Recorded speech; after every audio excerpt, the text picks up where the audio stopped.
नमस्कार दोस्तों, आप सभी का स्वागत है हमारे चैनल सा भक्ति क्लब पर।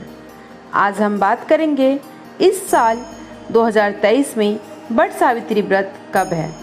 जाने इसकी तिथि, शुभ मुहूर्त और इसकी क्या महत्व है और वट सावित्री व्रत की कथा।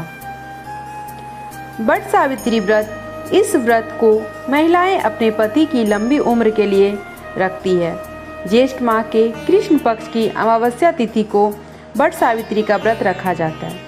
साथ ही इस व्रत को करने से दाम्पत्य जीवन में सुख समृद्धि बनी रहती है। देश के कुछ हिस्सों में वट सावित्री का व्रत ज्येष्ठ पूर्णिमा के दिन रखा जाता है। तो आइए जानते हैं कि सावित्री का व्रत कब रखा जाएगा, इस व्रत का महत्व क्या है। वट सावित्री व्रत एक बार ज्येष्ठ माह की अमावस्या तिथि 19 मई को रखा जाएगा और देश के कुछ हिस्सों में यह व्रत ज्येष्ठ पूर्णिमा के दिन रखा जाएगा। ज्येष्ठ पूर्णिमा इस बार 3 जून 2023 को है। ज्येष्ठ पूर्णिमा पर गुजरात, महाराष्ट्र में वट पूर्णिमा का व्रत रखा जाता है। इसे यहाँ वट सावित्री व्रत भी कहते हैं, जबकि देश के अन्य सभी भागों में वट सावित्री व्रत ज्येष्ठ मास की अमावस्या तिथि पर किया जाता है। पंचांग की गणना के अनुसार ज्येष्ठ अमावस्या पर लगने वाला वट सावित्री व्रत 19 मई को रखा जाएगा। ज्येष्ठ माह की अमावस्या तिथि का आरंभ 18 मई को रात 9:42 से होगा और अगले दिन यानी 19 मई की रात 9:22 तक अमावस्या तिथि व्याप्त रहेगी। मान्यताओं के अनुसार उदया तिथि होने के कारण 19 मई को ही वट सावित्री व्रत रखना शास्त्र संगत रहेगा।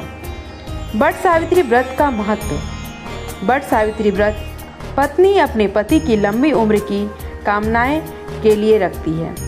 ऐसी मान्यता है कि इस व्रत को करने से पति पर आए सारे कष्ट दूर होते हैं। वट सावित्री की पौराणिक कथा के अनुसार इस व्रत के प्रभाव से देवी सावित्री के पति धर्म को देखकर मृत्यु के देवता यमराज ने उनके पति सत्यवान को पुनः जीवन दान दिया था।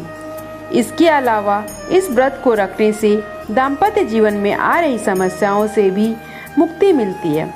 वट सावित्री व्रत के दिन वट यानी बरगद के पेड़ की पूजा की जाती है, क्योंकि इस वृक्ष की जटाओं ने सावित्री के मृत पति के शरीर को सुरक्षित रखा था, जब तक कि सावित्री अपने पति के प्राण वापस लेकर नहीं आती है।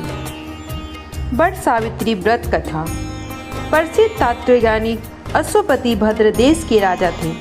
उनको संतान सुख नहीं प्राप्त था।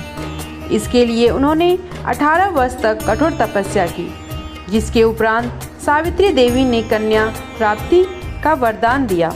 इस वजह से जन्म लेने के बाद कन्या का नाम सावित्री रखा गया।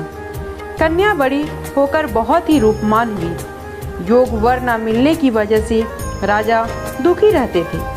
राजा ने कन्या को खुद वर खोजने के लिए भेजा। जंगल में उसकी मुलाकात सत्यवान से हुई। धूम्रसेन के पुत्र सत्यवान को पति रूप में स्वीकार कर लिया। इस घटना की जानकारी के बाद ऋषि नारद जी ने अश्वपति से सत्यवान की अल्प आयु के बारे में बताया।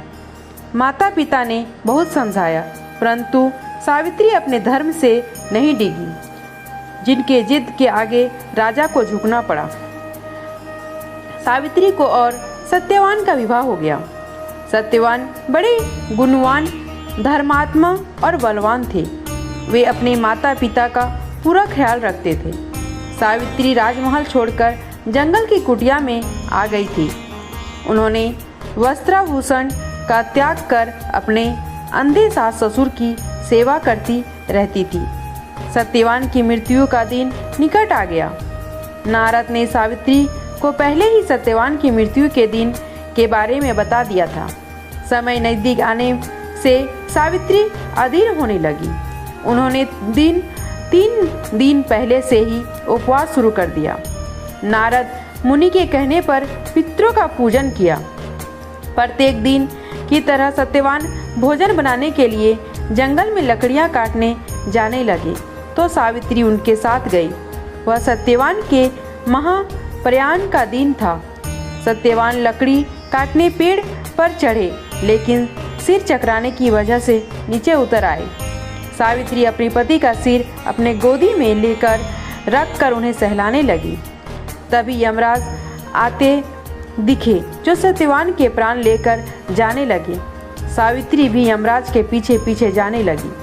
उन्होंने बहुत मना किया, परंतु सावित्री ने कहा, जहाँ मेरे पति देव जाते हैं वहाँ मुझे जाना ही चाहिए। बार बार मना करने के बाद भी सावित्री पीछे चलती रही।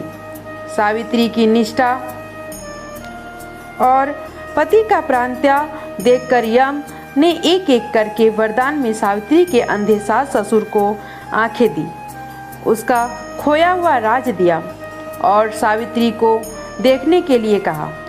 वह लौटे कैसे? सावित्री के प्राण तो यमराज लिए जा रहे थे।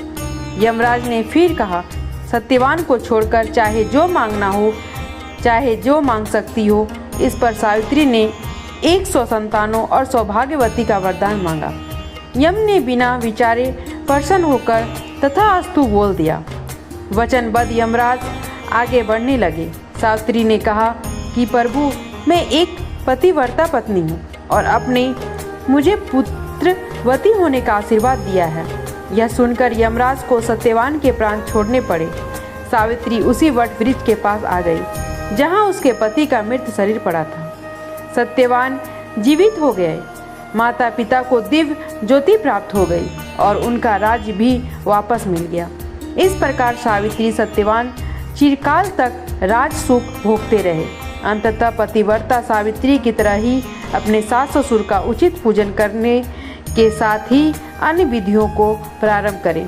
बट सावित्री व्रत करने और इस कथा को सुनने से व्रत करने वाले के वैवाहिक जीवन में सभी संकट टल जाते हैं। अगर आप सबको हमारी यह बट सावित्री व्रत की कथा अच्छी लगी हो तो हमारे वीडियो में लाइक कमेंट ज़रूर करें और इस वीडियो को ज़्यादा से ज़्यादा शेयर करें और जो हमारे चैनल में नए हैं प्लीज़ चैनल को सब्सक्राइब कर लें। धन्यवाद।